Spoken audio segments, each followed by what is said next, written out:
Chapter 8. The first-floor hall was deserted, not a soul coming or going. The only sound was the hive drone, the sound that makes all the schoolhouses the same, modern and glass-walled, or ancient and stinking of floor varnish. Lockers stood in silent sentinel rows, with a break here and there to make room for a drinking fountain or a classroom door. Algebra 2 was in room 16, but my locker was at the other end of the hall. I walked down to it and regarded it. My locker. It said so. Charles Decker, printed neatly in my hand on a strip of school contact paper. Each September during the first homeroom period came the handing out of the blank contact strips. We lettered carefully, and during the 2-minute break between homeroom and the first class of the new year, we pasted them on. The ritual was as old and as holy as First Communion. On the first day of my sophomore year, Joe McKennedy walked up to me through the crowded hall with his contact strip pasted on his forehead and a big shit-eating grin pasted on his mouth. Hundreds of horrified freshmen, each with a little yellow name tag pinned on his or her shirt or blouse, turned to look at this sacrilege. I almost broke my balls laughing. Of course, he got a detention for it, but it made my day. When I think back on it, I guess it made my year. And there I was, right between Roseanne Debbins and Carla Dench, who doused herself in rose water every morning, which had been no great help in keeping my breakfast where it belonged during the last semester. Ah, but all that was behind me now. Gray locker, 5 feet high, padlocked. The padlocks were handed out at the beginning of the year along with the contact strips.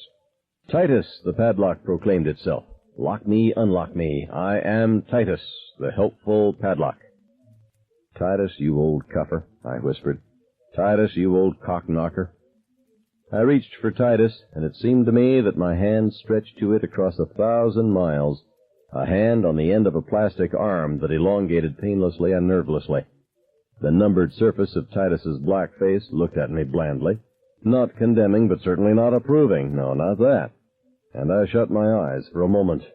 My body wrenched through a shudder pulled by invisible, involuntary opposing hands. And when I opened my eyes again, Titus was in my grasp. The chasm had closed.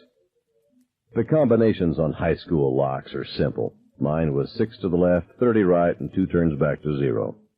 Titus was known more for his strength than his intellect. The lock snapped up, and I had him in my hand.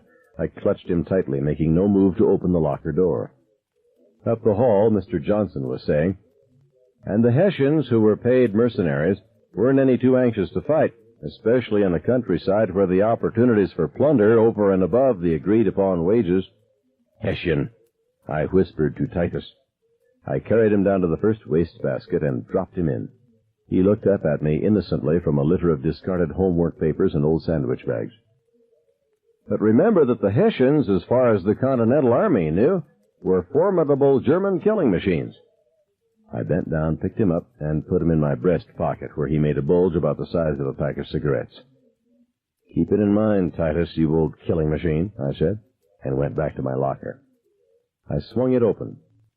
Crumpled up in a sweaty ball at the bottom was my gym uniform, old lunch bags, candy wrappers, a month-old apple core that was browning nicely, and a pair of ratty black sneakers. My red nylon jacket was hung on the coat hook, and on the shelf above that were my pet senior gut course, a red modern book with a high school girl and boy on the cover, and a section on venereal disease neatly clipped by unanimous vote of the school committee. I started to get it on, beginning with the health book, sold to the school by none other than good old Al Lathrop, I hoped and trusted. I took it out, opened it somewhere between the building blocks of nutrition and swimming rules for fun and safety, and ripped it in two. It came easy. They all came easy except for civics, which was a tough old silver burdette text circa 1946. I threw all the pieces into the bottom of the locker. The only thing left up top was my slide rule, which I snapped into. A picture of Raquel Welch taped to the back wall. I let it stay. And the box of shells that had been behind my books. I picked that up and looked at it. The box had originally held Winchester .22 long rifle shells, but it didn't anymore. I'd put the other shells in it, the ones from the desk drawer in my father's study. There's a deer head mounted on the wall in his study, and it stared down at me with its glassy, too alive eyes as I took the shells and the gun. But I didn't let it bother me. It wasn't the one he'd gotten on the hunting trip when I was 9. The pistol had been in another drawer, behind a box of business envelopes. I doubt if he even remembered it was still there. And as a matter of fact, it wasn't, not anymore. Now it was in the pocket of my jacket. I took it out and shoved it into my belt. I didn't feel much like a Hessian. I felt like Wild Bill Hickok. I put the shells in my pants pocket and took out my lighter. It was one of those crypto see-through jobs. I don't smoke myself, but the lighter had kind of caught my fancy. I snapped a light to it, squatted, and set the crap in the bottom of my locker on fire. The flames licked up greedily from my gym trunks to the lunch bags and candy wrappers to the ruins of my books, carrying a sweaty, athletic smell up to me. Then, figuring that I had gotten it on as much as I could by myself, I shut the locker door. There were little vents just above where my name was contact papered on, and through them I could hear the flames whooshing upward. In a minute, little orange flecks were glaring in the darkness beyond the vents, and the gray locker paint started to crack and peel.